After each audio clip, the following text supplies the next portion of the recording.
నేనైతే ఉపన్యాసం ఇవ్వడానికో రాలేదు. నాకు ఆ విషయాల గురించి కూడా తెలియదు వాస్తవంగా. మిత్రుడు రాంగోపాల్ గారు ఇక్కడ వచ్చారు కాబట్టి 4 విషయాలు మనకు ఉపయోగపడే మాటలు చెప్తాడని ఉద్దేశంతో ఈ సమావేశానికి రావడం జరిగింది. కాబట్టి లెనిన్ గారు 125 సంవత్సరాల క్రితం ఏదైతే విషయాలన్నీ ప్రజలకు, కార్మికులకు, రైతులకు, మహిళలకు ఉపయోగపడే విషయాలు చెప్పినారో ఆ విషయాలు ఇప్పటికీ సజీవంగా ఉన్నాయనే విషయాన్ని మాత్రమే నాకు తెలుసు. నేను చదువుకుంటాను కాబట్టి ఇంకా మిగతా విషయాలన్నీ కూడా సిపిఎం పార్టీ రాష్ట్ర కార్యదర్శి వర్గ సభ్యులు రాంగోపాల్ గారు మాట్లాడారు.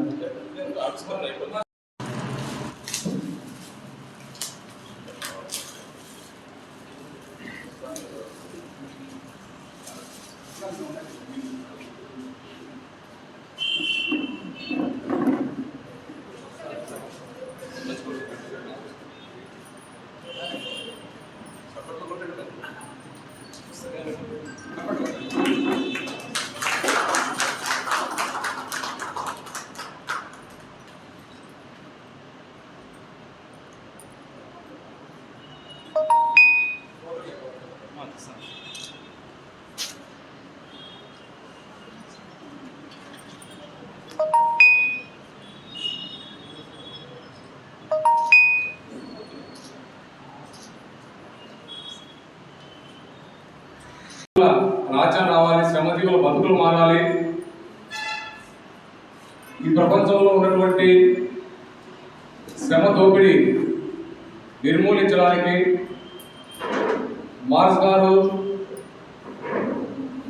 ఇచ్చినటువంటి సిద్ధాంతం ఆయుధంగా ఆచరణలో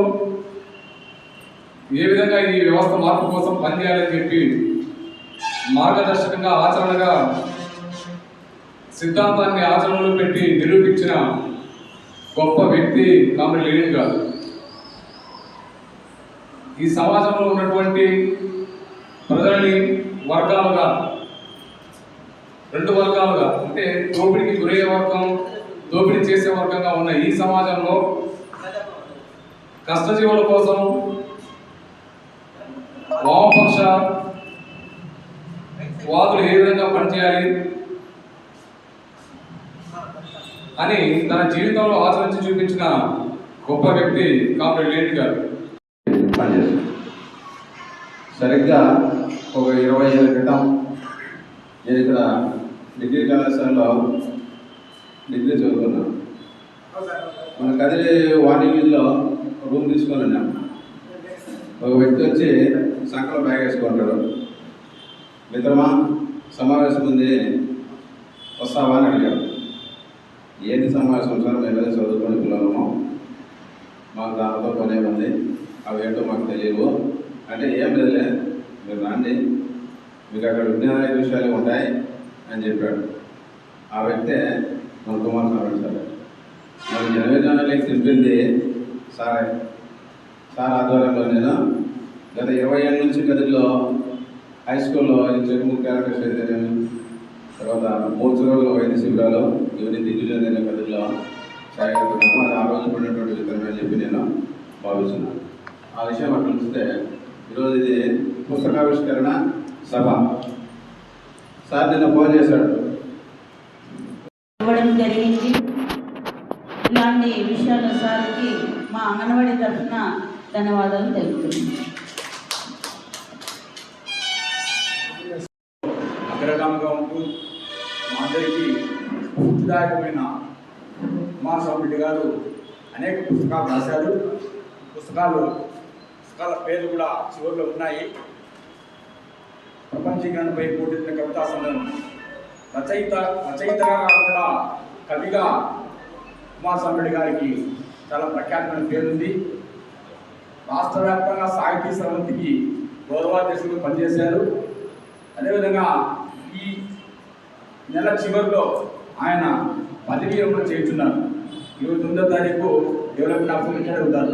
రిటైర్డ్ అయిన తర్వాత రాబోయే కాలంలో మరింత ప్రజా ఉద్యమాలకు కవిగా, రచయితగా ప్రఖ్యాతమైన పేరు సంపాదిస్తానని అలాంటి ఆశావాలను వ్యక్తం చేసుకుంటూ సెలవు తీసుకుంటున్నాను. కుమారస్వామి గారు ఆర్టీసీలో మాకు చాలా స్ఫూర్తిదాయకంగా అన్ని రకాలుగా సూచనలు సలహాలు ఇచ్చి మమ్మల్ని పోరాటాల వైపు మళ్ళించి అడుగులు వేసే దాంట్లో ప్రధాన వ్యక్తిగా నేను భావిస్తాను. ఎందుకంటే ఆర్టీసీలో చాలా రోజులు దాదాపు 35 సంవత్సరాలు సుదీర్ఘ జీవితం ఉన్న ఇతర సంఘాల్లో పనిచేసిన అలవాటు ఉంది. కానీ ఆ పద్ధతిని కాకుండా ఏ పద్ధతిలో పనిచేయాలి, ఏ వర్గం కోసం పనిచేయాలి, ఏ విధంగా ఉండాలి అనే ఉద్దేశంతో సారు మాకు మేలుకొల్పేదానికి మొదట కరపత్రాలతో మొదలైంది మా పరిచయం. రాష్ట్ర కమిటీ అందించిన కరపత్రాలను మాకు ఇచ్చి చైతన్యం తీసి ఒక దిశానిర్దేశం కలిగిన సంఘం వైపు నడవండి అని చెప్పడం చాలా హర్షించదగిన విషయం. దీనికి గోవిందరాజు గారు దీనికి కొంత సహాయం కూడా చేశారు. వారికి ప్రత్యేకంగా ఈ సందర్భంలో ధన్యవాదాలు చేసుకుంటున్నాం. ఈ లెనిన్ గురించి మనము ప్రస్తావించుకుంటున్నప్పుడు లెనిన్ గురించి ఇప్పుడు ఎందుకు ప్రస్తావించుకుంటున్నాం మీకు తెలిసే ఉంటుంది. లెనిన్ శతవర్ధంతి జరుగుతుంది, అంటే ఆయన మరణించి 100 ఏళ్ళు. ఈ సంవత్సరం పాటు లెనిన్ గురించి మనం స్మరించుకుంటాం. అయితే లెనిన్ ఎప్పుడో 100 ఏళ్ల కిందట చనిపోయాడు. సరే, ఆయన అంతకుముందే పుట్టున్నాడు, అంటే ఒక 58 ఏళ్ళు జీవించాడు. రష్యాలో విప్లవం తీసుకొచ్చాడు, బాగానే ఉంది. రష్యాలో విప్లవం తీసుకొచ్చిన తర్వాత మనం ఎందుకు లెనిన్ మనం ఇప్పుడు ఎందుకు మనం ఆయన గుర్తు చేసుకోవాలి, ఇది మనం ఆలోచించాల్సి ఉంటుంది. అందుకని లెనిన్ మీద పుస్తకం రాయడం అనేటువంటిది మన గొప్పతనం కాదు. ఆ లెనిన్ గురించి మనం ఎందుకు ఆలోచించాలి అనేది మన గొప్పతనం. లెనిన్ ఎందుకని అక్కడ వాక్యం మొదటి వాక్యంలోనే ఉంది. ఏంటి? లెనిన్ నేడు లేడు, చూడు జనంలో ఉన్నాడు అన్నాడు. అంటే లెనిన్ ఎక్కడ ఉన్నాడు? జనంలో ఉన్నాడని చెప్తున్నాడు. అంటే ఆ లెనిన్ ఉన్నాడని కాదు అర్థం. ఆ లెనిన్ ఏదైతే అందించాడో, ఏ వారసత్వాన్ని అందించుకున్నాడో, ఆ వారసత్వాన్ని ఎవరైతే పులికిపుచ్చుకొని పోరాటాలు చేస్తున్నారో జీవితంలో, అతను లెనిన్ అని మైకోవిస్కీ చెప్పాడు. మైకోవిస్కీ అనే ఒక కవి, రష్యాలో. ఆయన లెనిన్ మీద ఒక దీర్ఘకావ్యం రాశాడు. దీర్ఘకావ్యం అంటే మామూలు కవిత్వం అంటే ఒక 10 లైన్ల 20 లైన్లో ఉంటుంది. అలా కాకుండా ఆయన మొత్తం ఆ జీవితాల నుంచి చివరి వరకు మొత్తం రాశాడు. అక్కడ రష్యా పరిస్థితులు కూడా రాశాడు. ఆ కవిత్వాన్ని శ్రీశ్రీ అనువాదం చేశాడు. ఆ అనువాదం చేసిన పుస్తకాన్ని నేను చదివి లెనిన్ జీవితాన్ని గురించి దాంట్లో నుంచి కొంత తీసుకొని ఒక చిన్న పుస్తకంగా మేము ముందుంచున్నాం. ఈ పుస్తకాన్ని చదవగానే మనకు లెనిన్ అంటే ఏంటో మనకు బయటపడుతుంది. అలాగే లెనిన్ మీద అంత పడిన దెబ్బలు మామూలుగా ఎవరికి పడలేదు. అంత నిరాశలకు వెళ్ళిపోయిన పరిస్థితులు ఉన్నాయి. కానీ ఆ నిరాశలు కుంగిపోలేదు. కుంగిపోకుండా మళ్ళా నిలబడి ఆయన ఒక పార్టీ రైతులతో కలిసి మనం పోరాడదాం అని ఒక పార్టీలో ఒక సమావేశంలో ఆయన ప్రతిపాదన పెడితే పార్టీ మొత్తం తిరస్కరించారు. రైతులతో కలిసి పోరాడడం వస్తుంది అని ఆయన ప్రతిపాదన పెడితే ఒక్కరి పార్టీ మరి అంత ఎంత నిరాశ అవుతుంది.